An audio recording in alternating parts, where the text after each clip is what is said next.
Aburu, Abuye, Aboshishe. What's up, everybody? This is True Gong here on another Ashe Ifade. And today, we're inside Ascetic Dominion by Island Ascetic, a world built on spiritual geometry, sacred symmetry, and manifestation through design. Every shape, every angle, every light beam holds intention. You don't just walk through this world, you move through a lesson. Hold up. Here he is, the man, the legend right here. Island Ascetic himself just popped in on us. I'm honored to have you here as our special guest for this video. Yeah, thanks for inviting me. You said this was your first world, right? Yep, very first world. Wonderful. This is a beautiful world. Walk us through this realm and break down the power behind each form, each alignment, each sacred construction. What inspired you? Let's go. All right.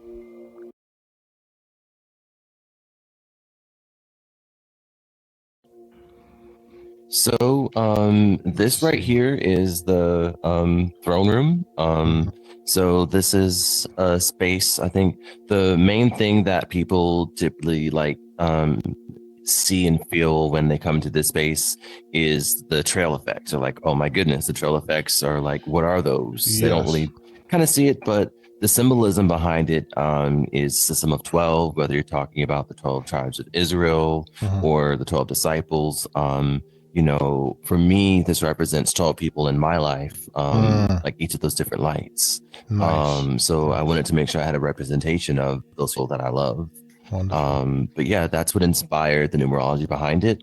Okay. And if we get a little bit closer, this is the one I like a lot.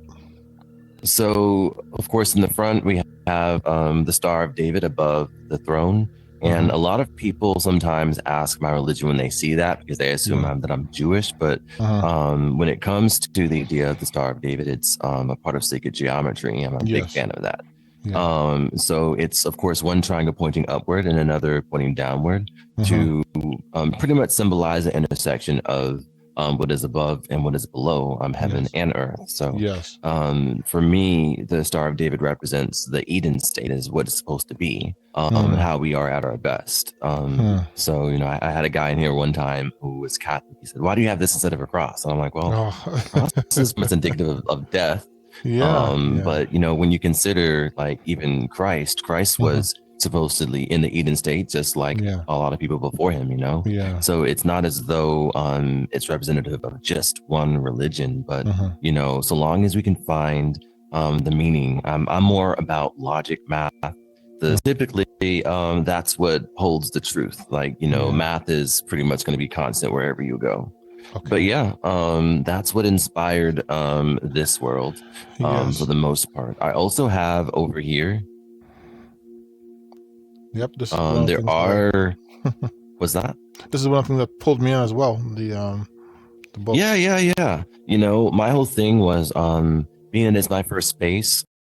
I didn't want to make it like a religious world or a church world or any sort of religion, but something that can just help people. You know.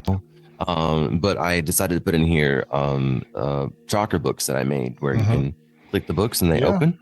And they have descriptions in each book of each of the chakras and what they do and how they affect us. And they also have affirmations that you can cycle through. And, you know, sometimes to this day, I'll still find people in here who will be reading these chakra books, but, you know, it really helps. You know, especially when it comes to people needing grounding in where they are in life, especially during times like this. You know, there's so much uncertainty about what's going on, and that's whether you're an adult or even like a kid. Like, 100%. You know, teenagers, they come to the world and they read the books. You know, and I love that because books aren't a thing anymore. It's scary. But yeah, that's most of the inspiration behind this world. It's just a really peaceful place. In Yoruba thought, every step you take is a conversation between your Ori and your destiny. Some steps are light, some heavy, but each one carries energy, intention, and sacred motion. And that's exactly what you feel here in Ascetic Dominion. Every pathway is deliberate, every platform teaches direction, Every shift in perspective whispers, walk with purpose. This world reminds you that movement isn't random. It's aligned. It's guided.